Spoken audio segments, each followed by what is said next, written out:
Right. Good afternoon, ladies and gentlemen. My name is Hussein Akubu, and I'm a cohort 3 fellow of the Emerging Public Leaders Public Sector Fellowship, and I'll be the MC for today's event. So I want to personally thank all of you for making it here today, and I can assure you that we're going to have a very interesting conversation.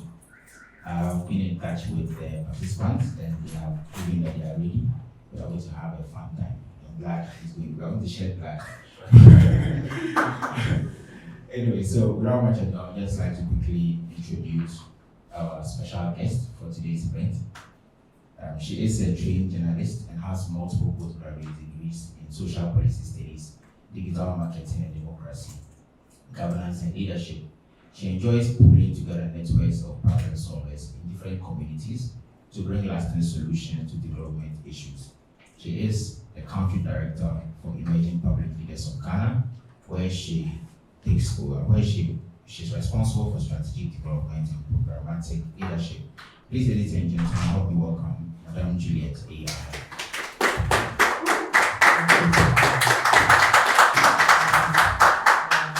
Thank you very much, Maya. I can't tell you just how important these sessions are for us. I think that our program has traveled for 5 years, and in those 5 years, you have been the arrows in our bow. That arrows because we set out to do a particular thing, and that particular thing is to bring reforms into the public sector of Ghana. And those reforms that we've been doing have, so far, they've been things that we've been doing anecdotally. We're doing it by feeling, we're doing it by iterating different processes. But in this 5th year of doing this fellowship program, we think it's about time that we started to document what we're doing, how we're doing it, and what the ways in which we're doing it, so that we can give it to policymakers, give it to the generations that will come after us. And so it's, for me, each time I get pulled into this thought arena where we're debating issues, advancing our cases, expanding our knowledge and sharpening our skills, it's just such a joy. And so I'd like to thank all of you who've taken out your Saturday to join us this afternoon. The topic that we're debating today is a topic that one of us discovered on the internet, and we've had verbal discussions just in our rooms and across sectors, and to hear that it's been such it's had such a snowballing effect that we decided that actually let's hear some really well thought out arguments about public sector reforms. To do or not to do? What is the big, bad, the ugly? What should we be looking at? Is it the human beings? Is it the way that they're remunerated? Is it the way that they're motivated? These are all discussions that are worth having, and I'm delighted that we're having those discussions today. So I can only but wish the debaters success and good luck, and I hope that we're able to learn more and to document this for the outside world. So thank you very much. Thank you very much, Madam Juliet. So for a debate like this, we are going to have moderators who are going to make sure that the right questions are asked and the right information is given out.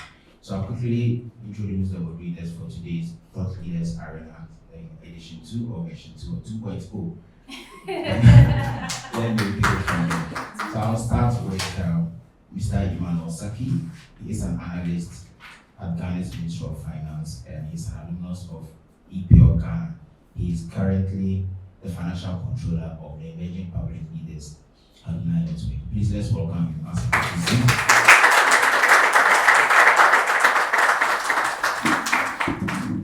doing the moderation with him as our only future president. Esther She is a budget analyst, also at the Ministry of Finance, and she is part of the pioneering cohort of Emerging Public Leaders. She aspires to be a leading president of Ghana in future because she believes that there should be no limits to how big one dares to dream. She values people and relationships and enjoys leisure cycling. Please let's welcome Esther as she takes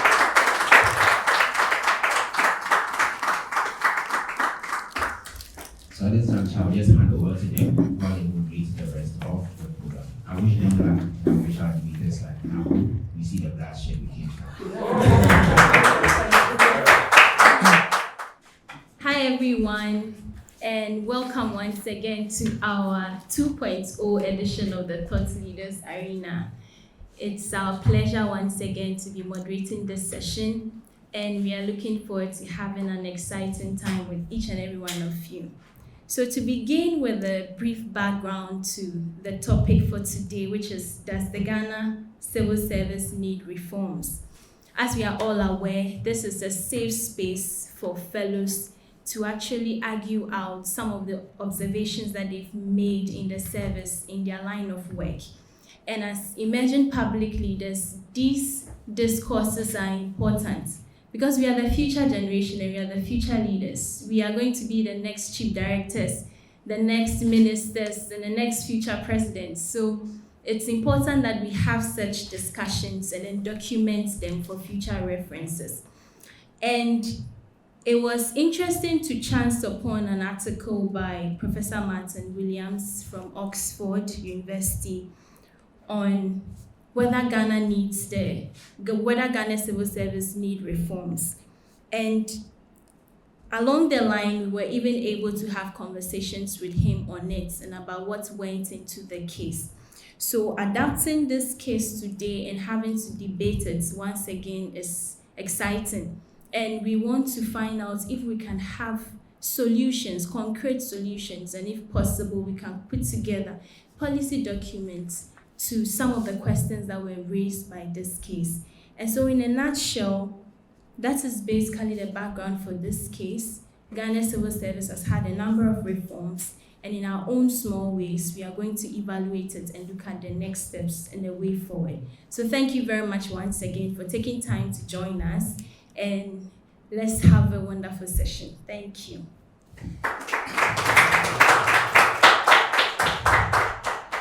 Thank you very much, Manuela. I think Manuela mentioned two key purposes for our debate today. The first has to do with we finding concrete solutions to the problems or the perceived problems within the service. And the second is to also bring up policy recommendations for consideration of policymakers. To help us with that today, we have two teams. A team is actually of the view that the civil service of Ghana requires a reform, whilst the other team is of the view that no, there has been a lot of reforms and there are a lot of frameworks already existing within the service. So we do not need any other reform or any other new ways of doing things. So on each team, for those who are saying that we need a reform, we have first of all Sylvester Philip Edujemfi, who is a Cohort 4 fellow and aspires to become a foreign service officer.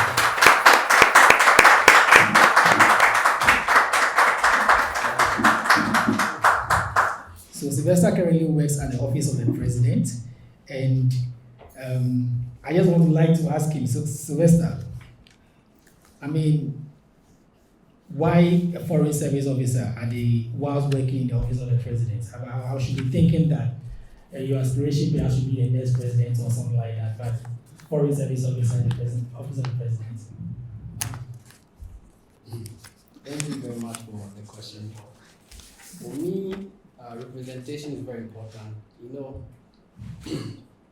globally, Africa has been, in a way, being described as a very poor country, and as I find myself in Ghana, being a Ghanaian and an African, I want to project the positive side of Africa and my country, Ghana. So it was very important for me that I become a foreign service officer to let the world know all the treasures we have in Ghana, and that it's not just about poverty and limitations, but also we have amazing things in this country. Awesome. Thank you. Awesome. Thank you very much, Sylvester. Joining Sylvester on this debate, we also have Precious Inwachuku.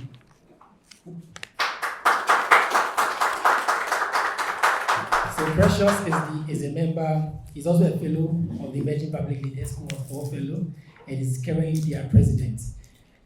Precious also aspires to become a youth activist and an entrepreneur.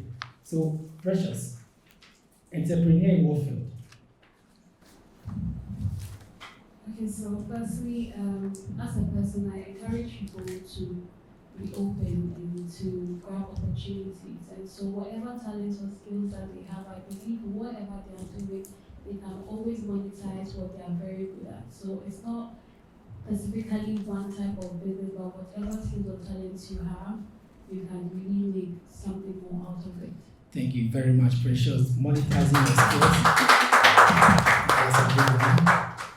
So those on the no side, those that think that we don't need a reform in the Ghana Civil Service, we have Godwin Kubili Nubakafui. Please, let's go down with the So Godwin is a staunch believer in modern-day Pan-Africanist who prides himself in the ideals of a new African world. He is passionate about policy and sustainable financing systems. He hopes to become a policy expert with commitment to salvaging African-based problems with African-based solutions. Godwin, perhaps you'd like to throw more light on what you mean by African-based problems with African-based solutions. It's an interesting one. All right, thank you very much. We have actually traveled a very long way as a continent, and we have found ourselves very so much adopting things that are very new to our system. So we should have an inward look at our systems and structures to understand what we need as people, what we need as Africans, and what works best for us, instead of jumping onto systems that probably may be working based on the culture and the setting of a particular country or of a particular continent. God will say no more, I understand. Please, let's go looking inward in our own structures and systems to find out what really works for us instead of imitating others. That's a very good one. Yeah. So ably supported by, so Godwin is also ably supported by Justice Nanyamele. Did I get the name right? Justice Nanyamele. So Justice also currently works with the Ministry of Information in the Research, Statistics and Information Management Directorate as an Assistant Program Officer. He holds a PA in Philosophy and Social Sciences from Spiritan University College. He has accumulated experience in human development, sales management, volunteer work, and outreach activities. He is an existentialist who believes that man creates his own purpose. Ladies and gentlemen, let's put our hands together.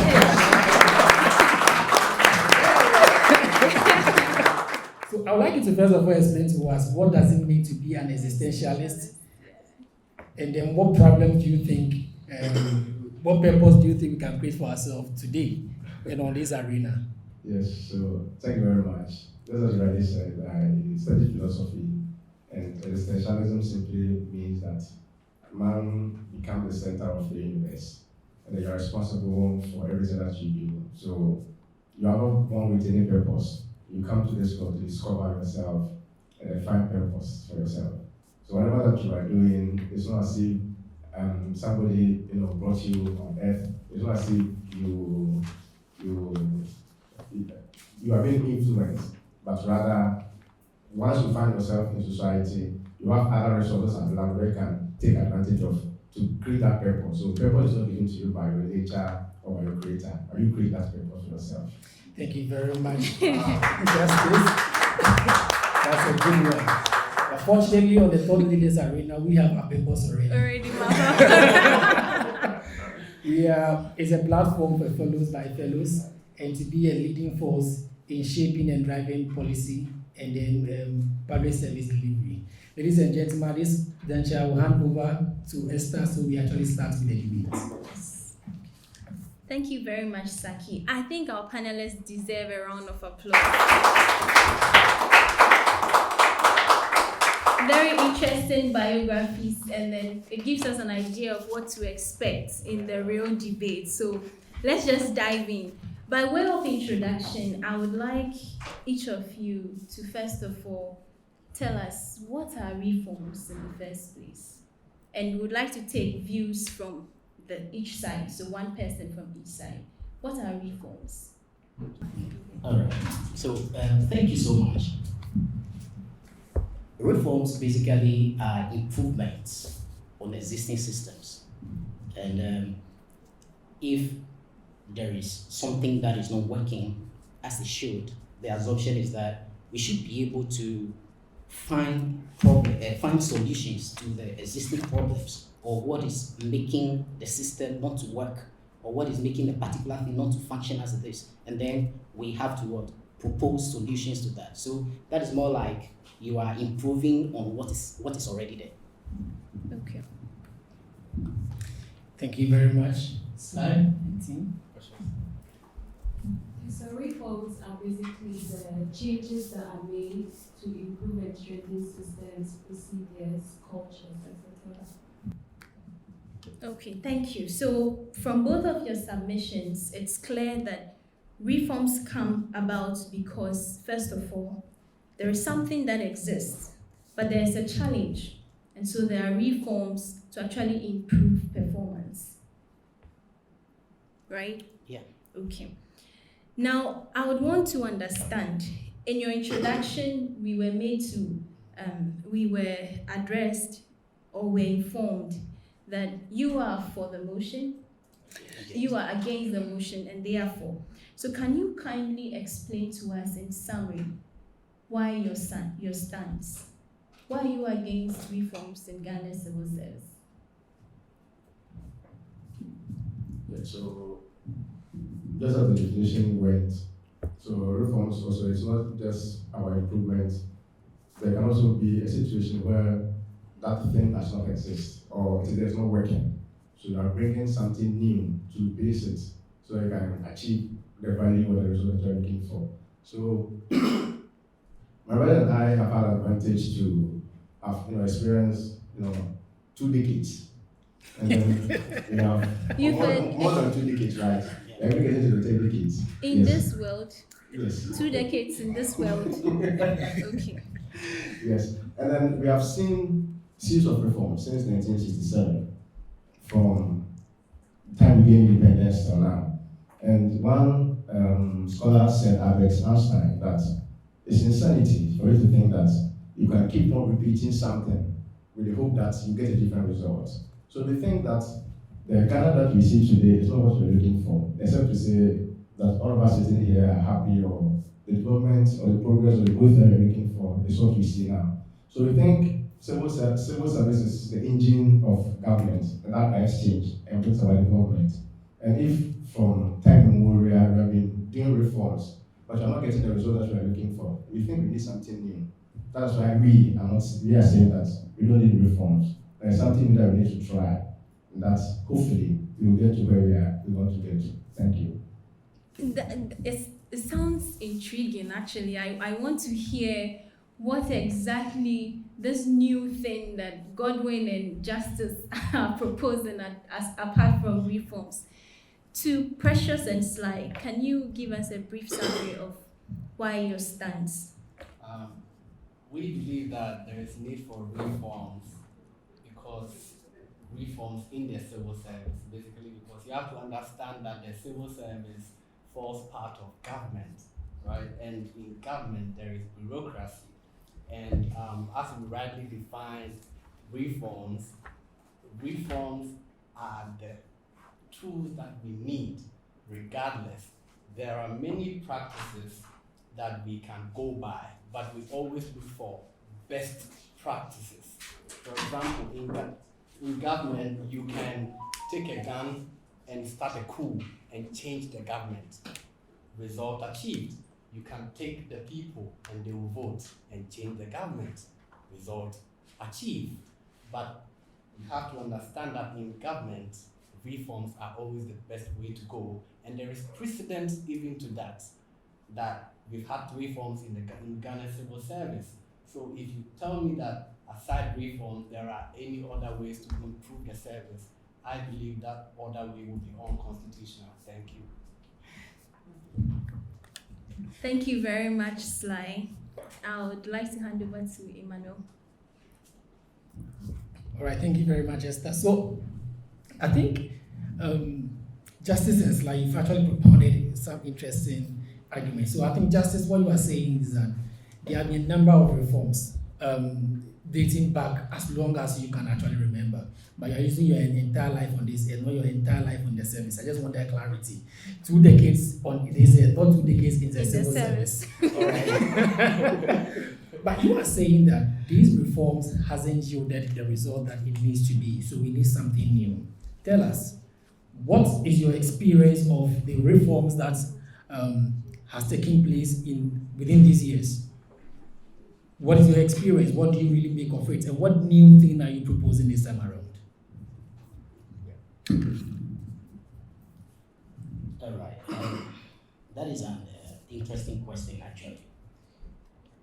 Like Justice mentioned, from 1967, and that was about 10 years after Ghana gained independence, and just a year after Nkrumah was overthrown, we had our first reform, and that came from what? Mills and Odoi Commission. That was in 1967. Moving away from that, we have the Oko Commission, which also came up with another reform in 1974. These are all systems. From that time on, we had another reform. So Godwin, help us here. Yes. In 67, Yes. what kind of reform took place? Exactly. So they were interested in actually restructuring the civil service, giving them more power and giving them more financial benefits to actually work and improve the service. So that was the reform that took place in 1967.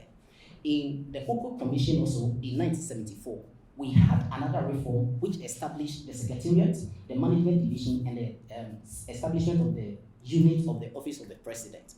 That led to the formation of probably what we have today as the Office of the Head of Civil Service. That was the Oko Commission. Moving away from that, we have many reforms again. In 1987, which has been classified today as the major reform of this country, we had another reform which was the Civil Service Reforms Program, and that came in 1987. So there have been series of reforms, and let me shock you, there was a 5 million euro which was allocated to reforms in 1987. Before the 5 million euros, Yeah. you've talked about 67 engagement, you've talked Yes. about also the establishment of the OACS and Yes. then the unit for the Office of the President and Yes. all that. Are you by this suggesting that these initiatives hasn't actually brought about any change in the service? Yes, they have not lived up to the standard that is expected of them. Okay. Yes, because the thing is, you started and probably there is a switch in government, because we know that within that period from 1967 to 1983, we have experienced many major government upsets. One government is overthrown, another government comes in. So those are the things that were happening. So even if a commission is working, it doesn't work to the end of it. It gets truncated at a certain point in time. So they have not lived to see the light of the day. Other reforms come and they tell you, okay, we want to compile these things that have been started and we want to work on it. But the end point of it, the results are not seen. Yes. Okay. So talk to us about the 5 million euros you were Yes, so I please wanted go to give you a financial breakdown of some of the things that were, some of the reforms that were done. You see, in 1967, 1974, some of the reforms that were done were not having any financial attachment to it. They haven't indicated. But the one that we have was that of the 1987, which 5 million euro from the World Bank and from other institutions came in to support reforms in the service. Now, don't forget that even that money that was given, they had to bring people from the Western world who are believed to be experts to come up with that reform in that moment. Don't also forget that between the period of 1980 to 1990, there was a serious issue that was going on in the developed world where they are calling it Reaganomics and Thatcherism, where Margaret Thatcher and President Reagan of the United States, including Monroe in Canada, these people were seriously polishing the civil service, the public service in a different light, claiming that it is a bloated institution that has nothing to be done. So in which case, these are people who are facing challenges in their countries, but we are believe that they can provide us solutions to the problems we were facing in our service. In which case, we have missed out on it. Now, that 5 million euro which was given, if we should grow that by 10% annually up to now, we would have had 76 million euro. But that money was not yours in the first No, place. I just It was given to support an agenda. I just want to give you the clarity of the financial commitment that are made to reforms, Yes, which it- haven't it- yielded any result. It's very clear. I just want you to clarify this point. Yes. So the civil service reform, and then you talk about the Thatcher issues and Yes, the riggers. yes. You talk about the fact that they were having issues in their own economies, Yes. yet they actually provided funding or Yes. financing to Ghana Yes. to be able to support us transform our civil service. Exactly. If they are better off, they should have transformed theirs first before Exactly. coming to us. Exactly. I think basically that is your keys. It's your point against the fact that we are relying on external forces or external influence to change our system, or your point really is that reform really is not necessary. If reform is to come, it should come from within, not without. Okay. Is that your point? So I would not say that is my point. This is the issue. When we came out of colonization, when we gained our independence, there had been no major, understanding to say, okay, now this is a situation we have faced. We are out. How do we structure the civil service to befit our Ghanaian system? That nothing has been done in that regard. The academia has said that between 1957 and 1966, the civil service was vibrant, and it was what? It was doing well, efficient and all. That was the understanding between that period. As to what was making it vibrant, efficient, and whatever the academia has described it, hasn't been mentioned. All right. But I believe that was the root cause of our major thing. We haven't gone back to look at how can we have the system structure to befit our Ghanaian context and what we are practicing as democracy. All right. Thank you very much, Gordon. So, Precious and Sly, Gordon has made a very good case. I mean, a very serious case here. He's saying that 57 to 66, academia describes our civil service to be a well-functioning institution. The reforms you are championing actually has led to the quote-unquote collapse of a well-functioning institution to what we have now as not so well-functioning. He also makes case about we spending so much financial resources on these reforms and all that. You are still pushing for such a thing to happen. Why that? Okay, so before I dive into that, when Justice was describing what reforms are, or the part where he said that something new needs to be done, that something new is still reforms, because we describe reforms as bringing that new change onto something existing that is not working. So that something new is still reforms. Amendments, procedures that are being changed is still reforms. Systems that are being revised is still reforms. Okay, so now answering the question. Before that, yes, we've had previous reforms that have failed, but not 100% failed.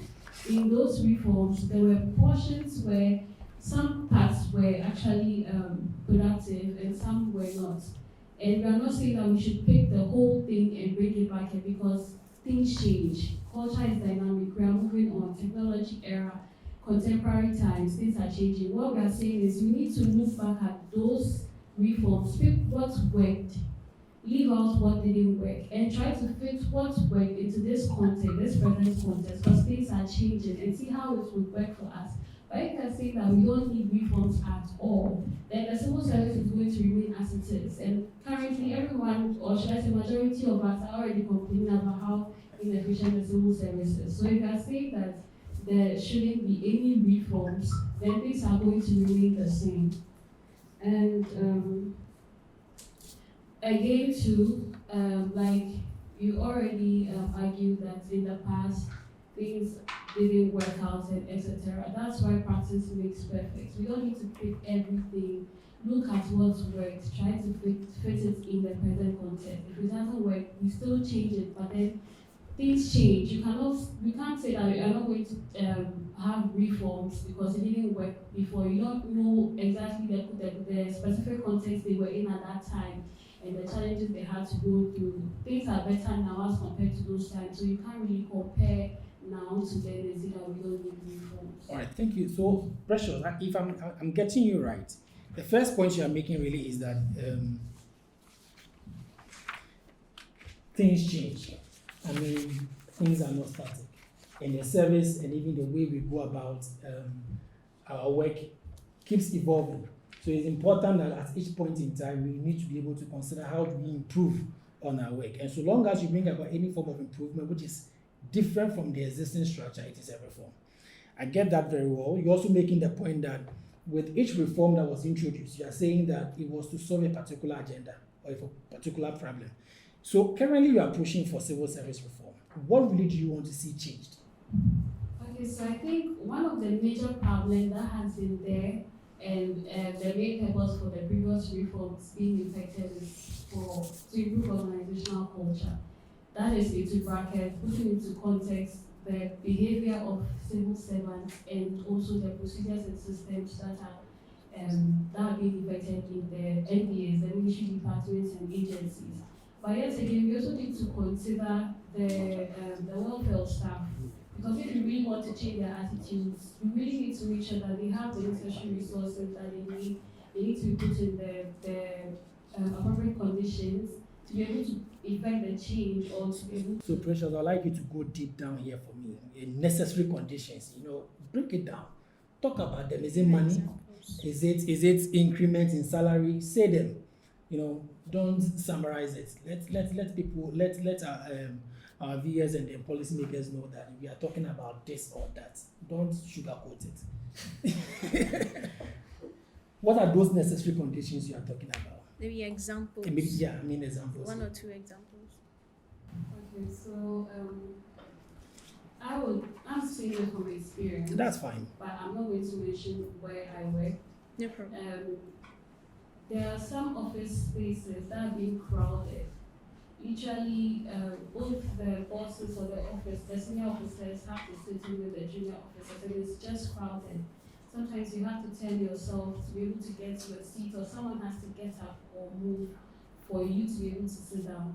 So in this particular example, the sitting space, for instance, might not be very, very favorable. And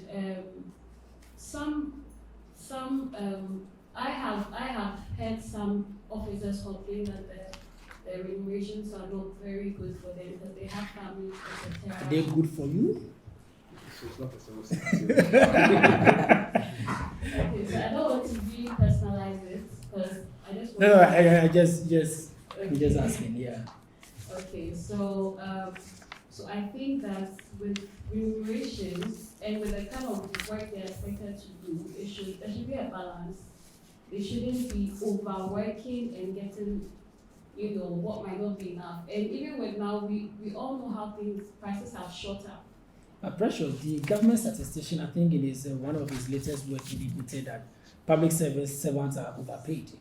Actually, our output doesn't reflect our earnings. Remuneration. So that is basically what he came out to say. But we're also saying here that their output in terms of productivity doesn't commensurate their remuneration, meaning their remuneration is lower than their productivity. How do we juggle between the two? Okay. So with what you've explained, I think that with the output being lesser than how much they are being paid, I think it depends on the person. So we also have to look at the quality of people that we put into the service. And there should be a way or some system that really monitors how they perform. Yet again, we come back to the reforms about staff performance and etc. I think that even with performance appraisal, some civil servants, according to Martin Williams' case, stated that majority of the performance of civil servants performance review management is usually based on personal relations. So here's the case where I have a supervisor, and that supervisor doesn't really like me. I do my work, but yet again, on my performance review, he grades me as unsatisfactory because of that relationship we are having. And he mentioned that over 73% complained about that particular issue. And so I think that actually, even though yes, we have line managers and we have supervisors who are responsible for checking our work, it shouldn't be 100%. So there should be some form of system that really is meritocratic and checks the actual performance of the civil servant. All right, thank you very much, Precious. So I think you've highlighted a number of issues. The first has to do with the office spaces that you talk about. I think these all boils down to HR management, how we are able to handle our human resource within the what do we call it? The civil service. I don't know if your colleague has something else to add to it before we go to. Yes, so you asked about the changes that the Ghana civil service needs. And as Precious rightly said, she mentioned that there's the need for behavioral change, the need for organizational culture to change. And before these things can happen, we need to look at the institutional deficiencies. And for the record, let me try and define what institutions are. Institutions are basically the formal and informal norms that shape and constrain behavior, right? So I quite remember when Barack Obama visited Ghana, and he was addressing the Ghanaian Parliament on 11th July 2009. He said that Ghana doesn't need strong men, we need strong institutions. And I believe that if, as my colleagues here have spent 2 decades in the world, they would probably start putting up buildings instead of strong institutions. So what I'm basically trying to say is that if we want to see improvements in the Ghana civil service, we need strong institutions that will go to change the behavior of the employees, that the civil service staff, and also the organizational culture. Let me chip this in, stand to be corrected. Yeah. I heard that in one of the ministries, they have a clocking system, and it just happened that the clocking system decided to break down. If the organizational culture of the people is reporting late to work, they will eventually destroy the clocking system. And that's what I mean by changing the organizational culture. It's very important by strengthening the institutions that we have in the civil service. Thank you. Okay, thank you very much, Precious and Sylvester. But before we move on to the next set of questions, I just want Precious to touch base on what she said, especially with regards to improving welfare of civil servants. And I mean, as we are all aware, in this era where government is being pressed to cut down on public expenditure and public finances, and we also knowing that public sector wage bill actually consumes is like a huge aspect of government's expenditure, what kind of policy recommendation would you give if your reforms, since you're advocating for reforms have shown that government officials, civil servants need to be remunerated well? In that regard, looking at how big our wage bill is, what kind of policy recommendation would you give for us to make a civil servant comfortable, but in the same way, it wouldn't be bloating government's wage bill? Thank you for the question. Before that, I'd like to highlight that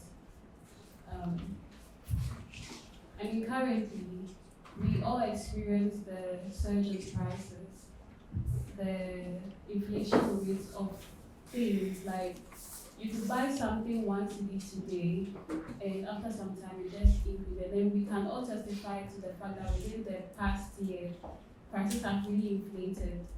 Now, personally for me, I think if you actually, these prices is partially the causes of these price inflations is also from government. Government has a say into how prices are stabilized on goods and services, etc. So if you are increasing prices of commodities and everything, and you are if you are increasing prices, you should also expect to increase the salaries of the civil servants, because if they can't afford the little or the basic needs that they are supposed to have, how can they, and also for their families, because a lot of them have families, they have responsibilities to take care of. And so if you are increasing prices, you need to increase the salaries of the civil servants. Besides, you increase taxes as well. And if this salaries are being started, you take taxes from them, they go to the market, someone needs to buy food.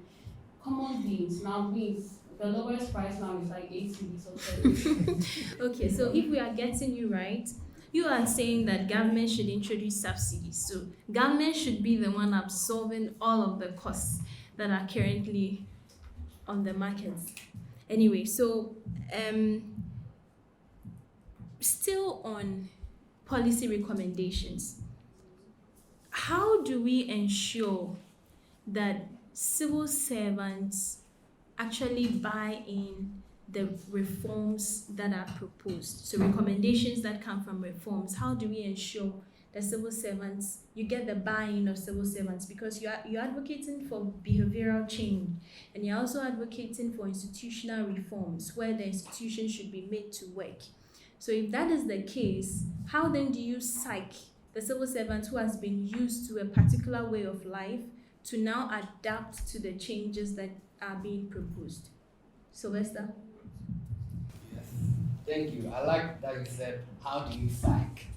It means that the civil service staff have to be psyched, and as rightly said, David Suman Mensah, in his study that he entitled The Performance of Reform Institutions, that is focusing on the evolution of public sector reforms in Ghana, in 2019, noted that there's a certain level of apathy and resistance to change amongst public institutions and workers because of poor understanding of the benefits of the reforms. That means that, as Barbara rightly said, lack of knowledge, my people are perishing, right? So there's the need for the Ghana civil service to educate. In social service, we all talk about public education, to educate the civil service staff on the benefits of reforms. And if you want to bring about reforms, you have to also take into consideration the plight of the civil service staff. You cannot try to bring about reforms to improve the system without actually taking into consideration the people who are, enforcing those reforms. And Precious mentioned a few of them. We looked at allowances. She talked about the salary structure, and one of the most important things that I think civil service should take into consideration is the most educated people in the service feel stuck. A lot of them feel stuck. There's the need for people to rise, that chance to rise. So if people are feeling stuck, then civil service, we have a job to do. Because what I'm basically saying is that the plight of the civil service staff should be taken into consideration. And if their plight are taken into consideration, the reforms will be gladly accepted. Sly, if you can just quickly elaborate more on what you mean by educated people in the service feel stuck. If you mean they feel stuck, what kind of being stuck? Stuck with what?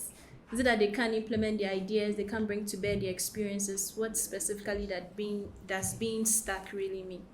Okay, so in the civil service, we have the junior staff and then we have the senior staff. So people who go in, let me say with a degree, will end up becoming assistant director 2B, right? They start at a level and then they progress over the years. And basically we are looking at 3 years to promotion, and the reality on ground is that most people have exceeded that 3 years that is due for their promotion. And that's what I mean by they feel stuck. Sometimes moving from assistant director 2B to assistant director 1B to 2A, it's a lot of time. So you are advocating for an accelerated form of promotion? Yes. Yes, because we need these people to work for the Ghana Civil Service, and if they feel like that their promotion will, take a long time to happen, they would eventually not accept the reforms or even eventually end up leaving the civil service. So accelerated promotion as a way of getting highly competent and educated civil servants to stay in the service and become committed. Right. Okay. Thank you very much, Sly. To Justice and Godwin, we haven't forgotten about you. When you started your explanations, you made us aware that you are in for something other than reforms. So let us know, if not reforms, then what should head of service be focusing on? Yes. Thank you very much. And I don't even know whether my colleagues are still going for the position that we need reforms, because I could see that they are shooting themselves in their foot. The reform that they are calling for, the things that they are mentioning, all came from reforms. Yet they are still advocating for training, still advocating for salary. If you go through the trajectory of the reform that we have in Ghana, at least each of the reforms will talk about a training, improving capacity, salary, grading, and everything. And we have had these reforms for more than necessary. And you are still here at this time, still thinking that if we get reforms, things will get better. What is it that the Civil Service Reforms Program didn't do? What is it that the Civil Service Improvement Program didn't do? What is it that the various commissions didn't do? That you think in this 21st century, when knowledge is growing, when we are having the advantage of technology, you still think that things that when we bring, or when we still go through that tangent of bringing reforms, changes will come, what you're looking for will come in. And before that, Precious spoke about my definition of reform. The improvement that we are talking about, we are not talking about improvement as in the past various reforms that has come in. Don't forget that you also mentioned that bringing something which is not in existence as our definition of a reform. So you dwell on the improvement, but we were talking about the improvement is necessary, but something that was not in existence, bringing it in, which has undergone various research, and we understand that it can yield the result that we are looking for. So what we are proposing is a subtle revolution. A revolution which is not going to, which we are not going to carry arms. We're not going to carry ammunitions. We're not going to cause demonstration, but a revolution that is reasonable. And you understand, if you know about what EPL is doing, it's a subtle revolution. What is it? EPL has sat down and thought to realize that the civil service make policies for government, but they've realized that the people in there might not have the right knowledge that they need, or even if they have, they are not committed to them. So EPL is bringing a program where they spend quite a lot of resources in recruiting a kind of people to get them into the service, to go and drive the change that we are looking for. But these reforms that you want to dwell on are things that, if you look at various scholarly write-ups that they have made, the point that they are making is that with the various reforms that has come in, they lack political and bureaucrats' commitment. The politicians and the bureaucrats lack that commitment to keep to the objectives and values of the reform. That is why all these various reforms have not worked. Another thing is that since the civil service also make policies, you need professionals, people who have the requisite knowledge to keep to these reforms and drive this change. But these people do not have this kind of knowledge. That was one of the reasons why the civil service reform program didn't yield the needed result, because the civil service didn't have what it takes to implement those reforms. So why we are saying we don't want the reform, but we want that subtle revolution, is that we think that these reforms are yes, they don't have what it takes to bring what we are looking for. And you realize that if you look at how they even answer the questions, they are even more or less even afraid to even speak to issues because of these reforms that we have been talking about. So what we are proposing, this subtle revolution, is going to give you, if you have the chance to sit anywhere and you talk, you speak to the issues as in how it is, and not being afraid of the fact that you are going to be tagged, you are going to do something, somebody is going to follow you up, somebody is going to chase you away, somebody is going to do something to you. Because if the head of civil service will pay more attention to the kind of people that enter the service, I think the future, the change that we are looking for will be realized. So we are proposing a subtle revolution where, yes, as the Akana adage goes, the idea for new core, a lot of rots has happened already. There's nothing that we can do to those rots. But what is behind, or what is coming, we have what it takes to correct it. So with this subtle revolution that we are proposing, we are looking for skilled people entering the service, giving them the remunerations that they need. Because if they are in the service, and then you bring those reforms and those remunerations are not attractive enough, with time they run away. And one of the challenges that these reforms have had, because they get into it at the end of the month, whatever is given to them, it's not attractive. So they enter and then they find other options and then they run away. For all we know, they don't also have that values and that commitment to also stay and effect the change that you're looking for.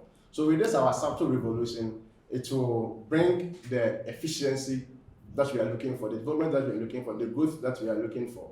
To a fellow audience, please can we give a round of applause to our our subtle revolutionaries?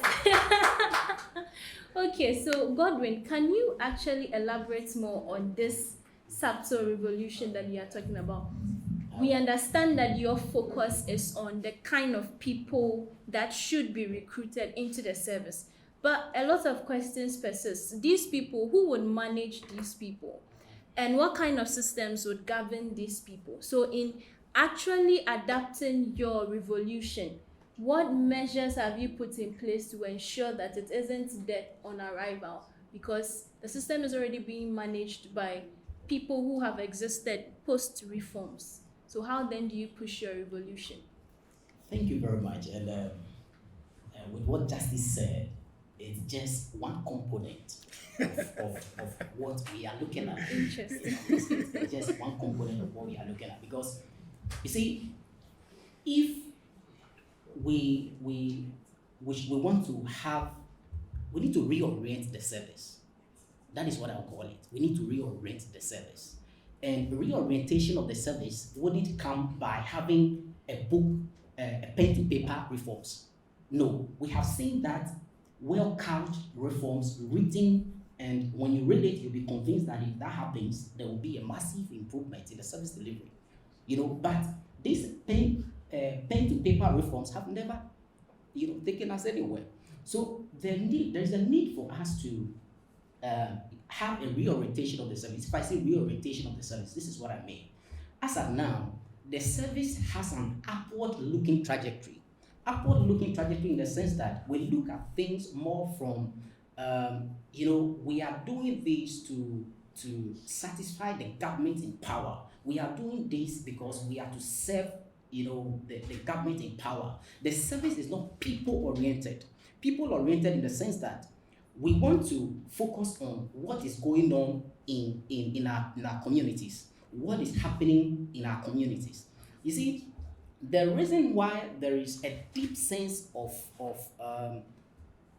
fear to speak, the reason why there is a deep sense of fear to speak in the service has to do with this upward-looking trajectory which we have. And in addition to what Justice said, you see, when we have these people recruited into the service, we are proposing, as of now, we have only CLOSAC.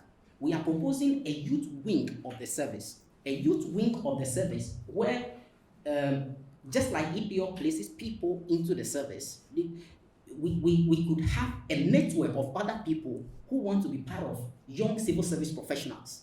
You know, we have young civil service professionals who are driving agenda. When you speak to issues, you speak to critical challenges that are happening in the service, you would have a body, an organization which will back you up and support whatever you put on board. And will be able to speak more to issues than to hide behind, you know, and gossip in silos about the happenings in the service.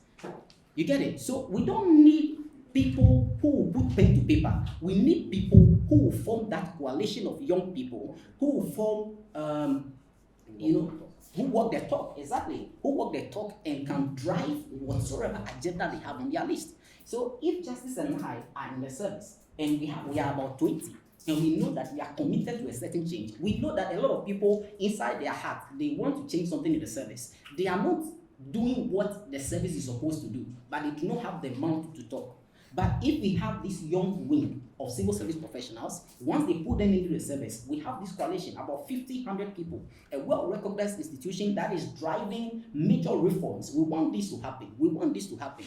We have all these people all over. It means that we will be having that kind of a downward-looking approach where these people will be focusing more on what they are delivering to the people rather than how they are pleasing a certain government in power. Please, a round of applause for our panelists. Interesting observation, interesting recommendations. We would come back to your proposition because it's interesting, and we really want to understand how this bunch of young civil service professionals would be operating. Who would be managing them? Would they have access even to the directors, to the presidency, in order to push some of the reforms or the agenda that you people are proposing? So we'll come back, help us to understand how to make this proposition functional and practical in our system. So as you think about that, we would move on to our colleagues on the other side. Emmanuel. If you don't mind, Okay. if you don't mind, I could touch base 30 seconds on another point that we would have to also look at when it comes to having that subtle revolution. And that is where we need to have a second look at what independence of the civil service means. You know, from 1855, when Queen Victoria brought about the civil service, the idea was that it should be an independent body that could drive service delivery for people. But when you look at what we practice here, I think it is a total deviation from what has been preconceived in that 19th century. You get a point? So we should even just look at what we are doing. How do we model that to befit what happenings we have in our system? So Godwin, let me ask you a simple question in practical terms. Yes. The civil service is supposed to help the government of the day. And looking at this radical revolution that we are looking at, a kind of wing that centers on the people and not necessarily what government is saying we should do, and that is also asserting the independence of the service. So you have people whom, when the politicians tell you, I want A, B, C, D, you are saying, can stand up and say, no, there's no way we are going to implement A, B, C, D, because A, B, C, D is not good for the people, and we want you to do kill Y, Z. Please, is that the kind of revolution you are advocating for?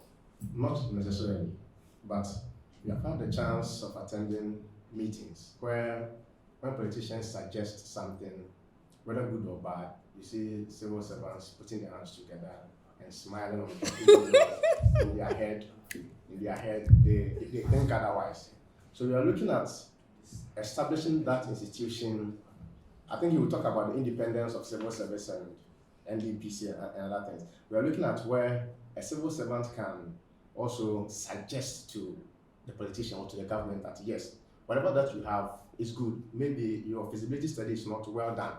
So we think when we do it A, B, or C. But I believe that we should have that situation where we can we can think through and get the best of idea. And you are saying that that kind of system doesn't exist with our current civil service as it is?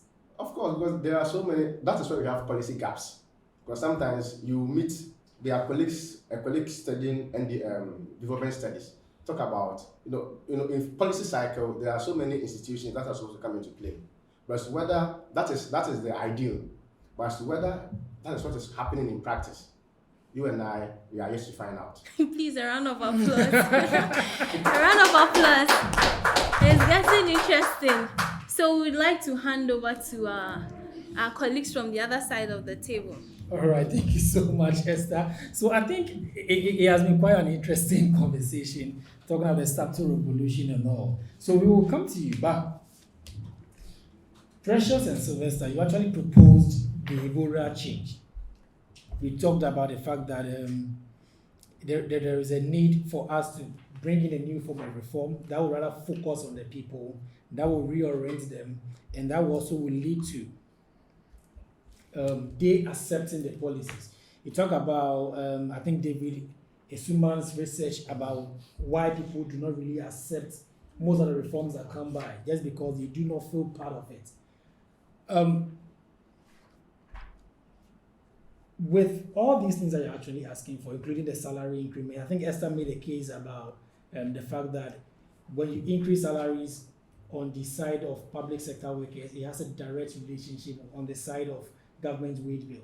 Because already we are talking about we using about over 50% of our domestic revenue to service public sector wages.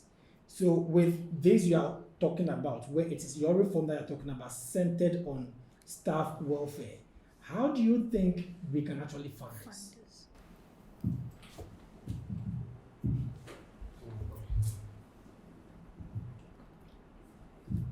Okay, so with funding, with the previous reforms, they've been financed by international bodies, the World Bank, and other bodies in the past.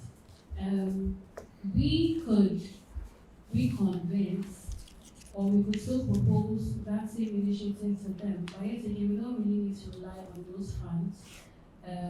We can urge the government of Ghana, specifically the Ministry of Finance, to budget for such an initiative. Basically, I think we could put it under monitoring and evaluation to make sure that the organizational culture or the policies that are set in place for these civil servants to follow are actually being enforced and implemented. One problem that has emerged from as a reason why the previous reforms have not been effectively enforced, as Godwin said, he mentioned that the people don't have the knowledge, basically, and they don't have the knowledge. And yet again, Jasper highlighted on the quality of people that we put into the service, which was the same point I mentioned earlier on. So yes, we need the civil servants in the service. We have to look at them critically. We have to also make sure that the kind of people that we put there are the right people who can enforce this change that we want. Because you can bring the policies out, but when the wrong people are there, there's no way it's going to be effective. And this reform is not pen to paper reforms. It also has to do with institutions, structures, etc. Looking at even managing this kind of initiative, the World Bank in a study once proposed that the government of Ghana should actually have a specific body or should put up an institution that can manage these, the implementation of these reforms or behavioral culture at the MDAs, which is set aside from HR. So we have a body that actually is being charged to make sure that the organizational culture, which includes the behavior of civil servants and the system to which are being effectively implemented in the service. All right, thank you, Precious. I think, slightly before you come in, there are two key things I want to touch on. The first has to do with your financing proposals. As you indicated, DP's financing. We also you were quick to add that we don't have to necessarily rely on them 100%. I won't take you back, but even with this current conversation of IMF, we know IMF has conditions that you need to be able to meet. And we've always had that conversation that these conditions of the GPs normally do not sit well within our context. And I think your colleagues on the other side are really argue from the perspective that, they are also having their own problems to solve. So really, the issue of DP's financing, I think we need to look at it. You talk about GOG budgeting, but then the GOG budgeting is what already we are trying to solve. It is already bloated. If you look at the analysis or the data shows that I think we are doing about 70% of our domestic wage revenue financing that of public sector wage. So I have a challenge with these two proposals, especially when it's about staff welfare, remuneration. Set up an institution to manage behavioral pressures. Don't you think we have too many institutions already in the system? You look at the systems already in place. Office of Head of Civil Service with 4-line directories, me having an HR arm. And you come to the various MDAs, also having an HR department. Even some institutions, the directorate themselves also have dedicated officers or desks assigned for HR related Client-related service. Client service and all that. So I think we have already a lot more structures in the system already to take care of this. What do you think about this? So it's true that we have a lot of structures in the system, but they are definitely performing their duties on every day. But then is everything being effective? That's where that one body comes in to make sure that the work ethics of the civil servants under the various directorates are being followed, or should I say, yes. And so if you are in this directory and that directory, but aside everything, you're supposed to do this and that, and it's not being effective, you're not bringing a change. Who monitors that? HR is there, but then with what HR is doing, sometimes let me just say there can be familiarity cases where someone in HR sees their friend who is in a different directory doing something wrong, but they can't tell them because they know them, they are very familiar with it. But when there are bodies that are set up to come and check these things, definitely there would have to be a system that they would have to bring up to manage these things, because they can't be going from one place to another. There could be one person, there could be checks, there could be routines that people have to follow. And that's even why we're in the technological era. There are certain ways you can check certain things, and I think those things have to come up now. And it will even make things easier.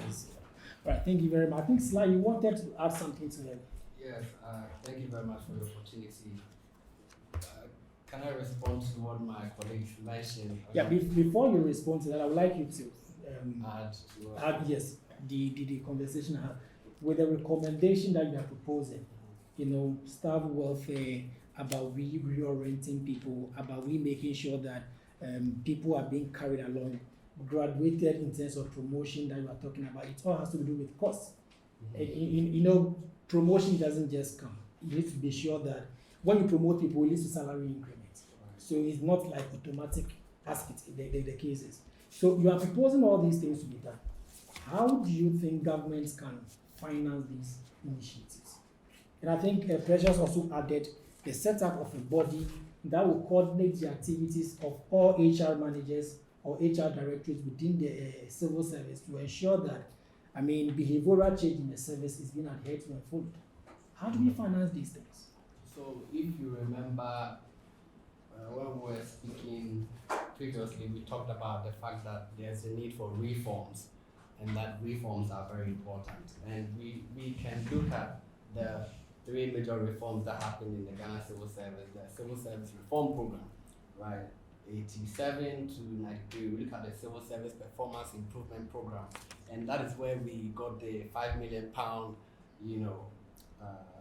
funding from the UK Department for International Development, and then we look at the Ministry of Public Sector Reform, which was downgraded to a secretariat. But what they basically did was to review the past reforms. Now, recently in 2018, August 8th, 2018, the President publicly announced the National Public Sector Reform Strategy that was focusing on 6 pillars, right? And some of these pillars were to digitize the public sector services and system.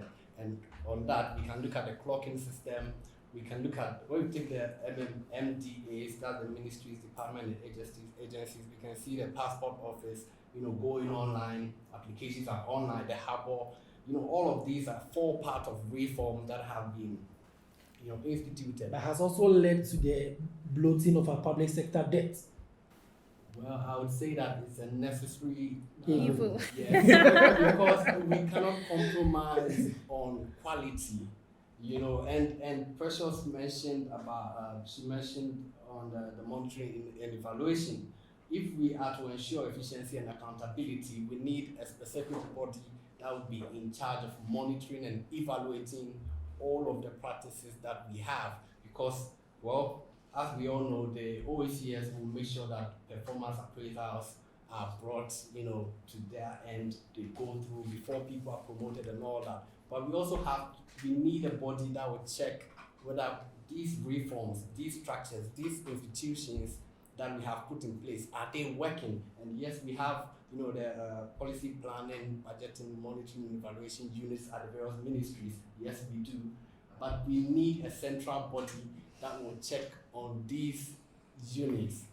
I don't want to call it a ministry, but it has to be a body that will be independent of the ministries, so that they can oversee that monitoring and evaluation and funding.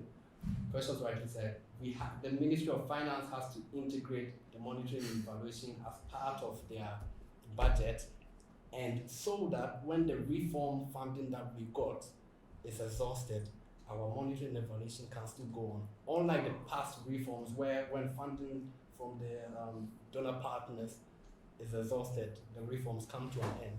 And I think There should be a continuous thing. That's what you're proposing. Yes. I think that's a good one. Please, shall we give a round of applause? Though personally, I have my reservation on some of these recommendations because we had a Ministry of Evaluation and M&E. Sector reform. Yeah, the minister. Reforms to have a whole institution. No, we had a Minister of State responsible for M&E at the office of the president. Not that's in the previous administration. We had that one. We've also had a number of what we call it institutions in play. Public sector reform secretariats, we talk about public financial management secretariats and all that. But I think these are good proposals that we need to actually look into. About these subtle revolutionists, those who want us to do a revolution actually in the service by ensuring that we reorient the service and to make sure it is rather people focused and not government focused. I think Esther made a very, very important point that civil servants are part of government. Take it or leave it. It is part of the executive arm of government. So the first thing really is that you can't have a system fighting against its own self. I think that's the first point really you have to make. But then the point of policies being people focused, I think is a very important point that we have made. Youth wing of the service, a body to protect officials who speak their mind, to say it bluntly. I think Esther asked about the framework or the institutionalized, how we are going to implement such a policy. Would they have access to the people that matter? Because if I see you to be my opposition or my opponent, I won't welcome you in my office and I won't be able to give you hearing. But I think these are all laudable ideas. I think basically what you're trying to push is that people should be free to speak truth to power. That is really what you're actually asking for. And that is what is leading to this whole thing about a revolution. How do we get this? Because it's like a total overhaul of the system. Because we've spent years, even as part of our civil service training, they'll take you through, let you understand that, this is how the system works. There is levels of information, classification of information in the service. So the fact that you don't hear about something doesn't mean it is not being considered. We are actually asking for a revolution, a wing that will actually come out to actually talk to government and speak truth to government that this particular policy of yours doesn't sit well with the people. I must also mention that the CSO, some are doing this work, but then this time we're not asking for a CSO, which is an independent institution, but we want young civil servants who are paid by government to be fighting government. How will you fund this? Okay. Thank you very much. You see, what you call it a total overhaul of the system, I would appreciate that, because it is what it is. And we cannot be looking at this and know that this is not working and still be going back to rain, and that is where my African-based solution to African-based problems comes in. You get it? You get the point. We cannot be looking at our democracy in a way as the democracy of the United States. Those are two different things. You understand? Those are two different things, and we need to get that clear. That those democracies, the democracy of the United States, the democracy of the United Kingdom, I totally agree with you. Is different from the democracy we are experiencing here. Let me learn. Yes, you will learn. But I want you to tackle the substantive issue here about the finance. But I agree with you. You've talked about the fact that we need to be able to find our own solutions to our own problems. Yes. The era of adopting and then Copying Copying. blindly. is actually should end. Yeah. How do we fund this new initiative that you're actually proposing? Okay, so we have how do you call it? Emerging public leaders doing just a bit of what we are looking at. Mr. Saki, you and I and other young people in the service, we believe and we know what the evils of the service are and what could be. I think you're alone on this. Okay, we know what the challenges of the service are. Okay. You get the point. We know what the challenges of the service are. If we come together to form a group, and we call ourselves, because we have CLOSAC. What is CLOSAC doing? CLOSAC basically does what? To protect and talk on behalf of the civil service professional. But also, these are people that I see them to be very distant from the actual people they are protecting. You get a point. I don't know when the last time you went for a general meeting concerning CLOSAC. You get a point. But if we have a youth wing with one motive, we have about 60 young people who got into the service with so much energy and they're expecting to drive a particular change. We have these young people sending the wave of connection to other places. Oh, my brother, we are forming this organization. We want to have the people who are at the down there. We want to have the civil servants who are at the down there to be listened to. We want our challenges to be known. What is wrong with the service? We want to put it out there. We want to be able to speak on issues that are happening to ministry-based or service-based challenges. We want to have that. If we get that, that is okay. That we will be able to push a particular agenda that we are looking out for. Justice, Right. would you Yeah. want to add on Yes, to so- how you be funded? The funding. We can talk about funding when those going for reform are thinking that they should reform. So the resources that will be used to bring another reform can be used to fund this subtle. Wait. Government should fund an institution that is coming to fight it. No, I'm coming. The revolution that we are talking about, we're not see. That's why we have qualified the revolution. As subtle. Subtle. Okay. So it's not something. It's not as if we are going marching to the government and then throwing our legs, throwing our hands, ammunition and those things. That's why I made this things clear from the very beginning. But I told you that what EPL is doing is an example of a subtle revolution that we're talking about. So if a government is thinking of bringing a reform to change the civil service, those resources could be used to bring about this subtle revolution that we're talking about. And then, like we mentioned of this, what EPL is doing, we are not looking at, we are talking about changing of behavior, which we think that a reform, a pen to paper reform to change people's behavior has not worked and it's not going to work. Rather, if resources are spent in consciously and carefully selecting kind of people into the service, what we are looking for, what we seek to achieve will be materialized rather than spending some another resources to do a pen to paper reform, which has been done long time ago, and you have not achieved the result that we are looking for. So the fund, this subtle revolution, if resources will be used to bring out another reform, these resources should channel into the capacity building of young civil servants, giving them that space for them to contribute to the development and growth that we are looking for. Ladies and gentlemen, let's put our hands together for our panelists. So it has been an interesting conversation. We've been doing this on the side of those advocating for a reform. We had Sylvester Philip Edu-Jemfi and Precious Inwachuku with our colleagues who are also advocating that they are subtle revolutionaries. They don't need a reform. They really need a revolution. We have Godwin Kuglenu Makafui and Justice Na Menyele. Forgive me for not getting the name right. Forgive me about that. So I think we've had. You know, he wants to tell Yes, you the please. correct Yes, pronunciation. mention the name for us. Nanunyele. Okay, Nanunyele. Awesome. Please let's put our hands You're together safe for with him. justice. So interesting points have been proposed. Our colleagues on the right-hand side are saying that we need a revolution that will actually go to the very core, empowering the civil servants themselves to be able to get the work done. Our colleagues on the other hand is also asking for a similar sort of change. They are also saying that we need to be able to improve star warfare and then make sure that we have a system in place to actually monitor this.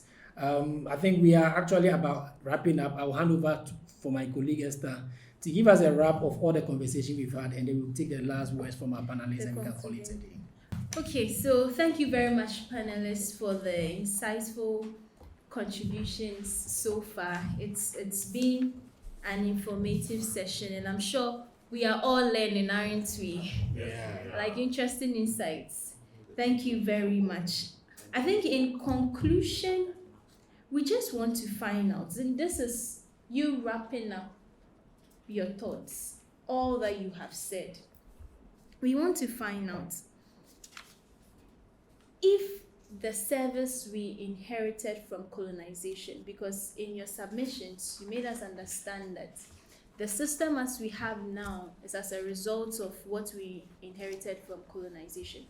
So if we have inherited such a system and there have been attempts at trying to Africanize the service, but then the challenges are still persistent, as the young civil servants in the 21st century, what recommendation would you give? And this is just tying all of your thoughts. Which of So maybe we start yes, from- Sylvester. Okay, thank you for that opportunity to put all my thoughts together. A subtle revolution is still a revolution. And reforms, no matter how they are constitutional. You mean a subtle revolution is still a reform? No, Or is still there- is there a revolution? Which is It's still a unconstitutional. revolution. Oh, it's a revolution, so it's unconstitutional. Okay, And okay. a reform, no matter how you want to put it, is constitutional. And I would say that looking at the civil service reform program, civil service performance improvement program, Ministry of Public Sector Reform, all of these reforms, we can see progressive improvement. That's a fact we cannot deny. And recently, like I mentioned, in 2018, August 8, when the president publicly announced the National Public Sector Reform Strategy, if you listen to the word reform strategy, it means that whenever we want to see improvement, we have to rely on reforms, right? And we have seen major improvements in the ministries, departments, and agencies. True or false? True. And I also like to mention that when it comes to the conditions of service and to a large extent the HRM, we have seen a 30% increase in the salaries of public sector workers, right? The single spine salary was increased by 30%, which is really helping all of the civil servants, I believe. I mean, it's helping me, so thank God. And when it comes to funding, when for the civil service performance improvement program, external consultants did it, but when it came to the reform itself, led by Robert Dodu, it was a team of civil servants that did it. And that goes on to answer the question McCaffrey is saying that Africa-based solution to African problems. You can take it from there, civil service performance improvement program. And so to wrap up on the funding, I would say that if we do reforms, then yes, we will get money from donor partners. That is correct. And also, if we have funding from donor partners and we have the Ministry of Finance trying and not complaining to make or to integrate the institutional solution, that is the monitoring and evaluation, into their budget, then we can see that even if the funding from the donor partners is exhausted, we can still have money from GOG to continue with the reform, and that is when we begin to see results. And reforms are not working basically because the funding from donor partners always gets exhausted. And we can see that from the three reforms from the past. Okay, thank you very much, Sly. So you are advocating for a mixture in terms of funding. Mm-hmm. Ministry of Finance, government should be willing to support this in collaboration with donor organizations. Thank you very much. And to our people who are pushing for evolution, can you tie in your thoughts? It's interesting to know that our colleagues here are very happy and they think things are working the way they should.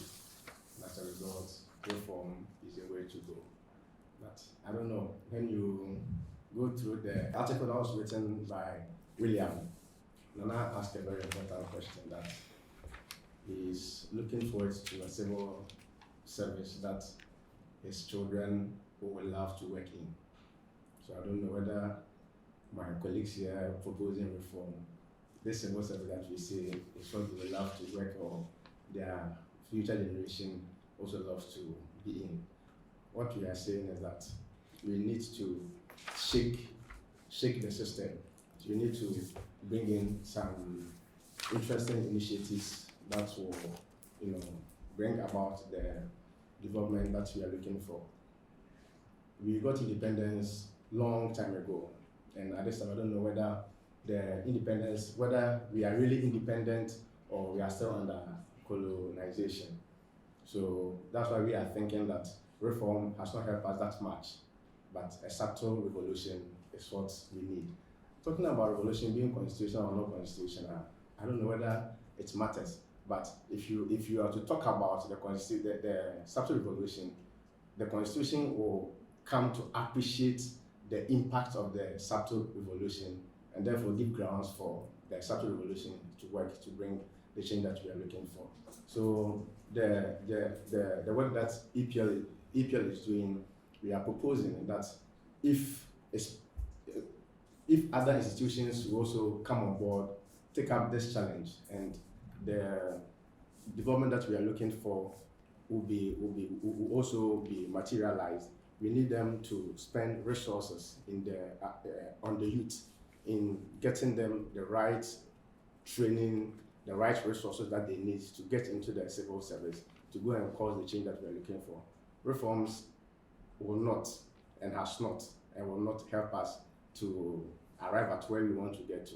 So a subtle revolution where young people come in, speak to issues, speak truth to power, irrespective of whatever it is, not sugarcoating, not being diplomatic, is what we need now to shake the system.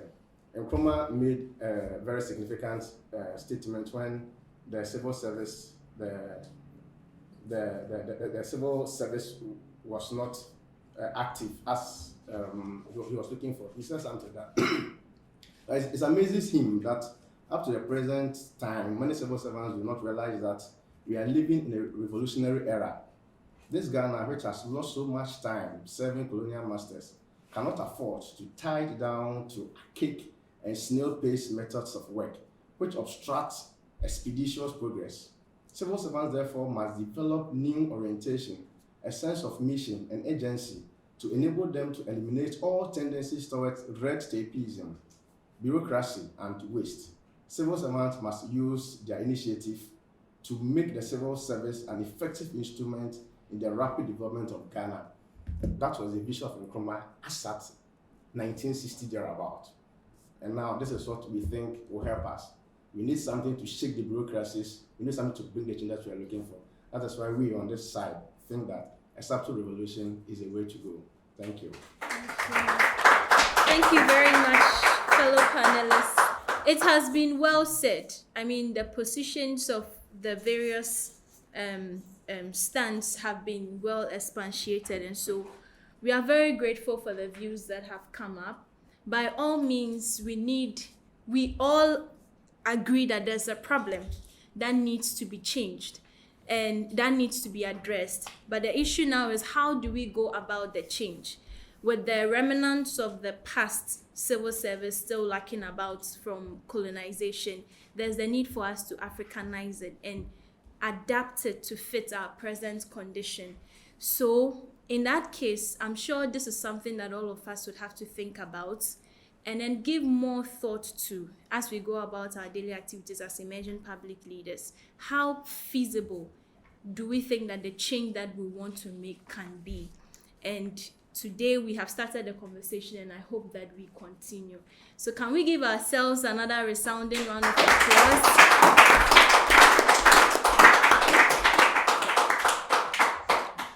And at this point, we would like to invite Hussein to give us the closing remarks. Please, a round of applause. Thank you very much. I think we need to clap for our panelists. It was a very interesting debate. And as Esther rightly mentioned, this is the start of a very lengthy conversation. We've all come to the realization that there's a problem, but how do we address this issue? So as emerging public leaders and people that have Ghana at heart, this is a clarion call for us to work on ourselves and effect change, not find ourselves so that Ghana will materialize. So thank you once again for making it to today's session, version 2.0 of the Talks Arena. And in a couple of months, we'll have a day one. We'll indulge all of you to be present once again. We'll have a very interesting topic to discuss. And in the presence of Madam Juliet, I don't think I should be giving a closing remarks. So I'll just say thank you for coming, and I'll let you close us for the day.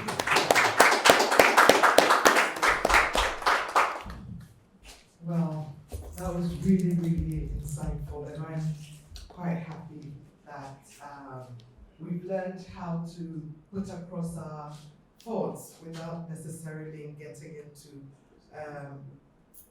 shouting matches. we do see a lot of that on our TVs, even during debates over the years of presidents and presidential aspirants and all that sort of thing. We do realize that the culture in Ghana is for us to shout our ideas, but in the thought arena where we are, where we've started to put together thoughts, it's all about stating the facts and letting those facts speak for themselves.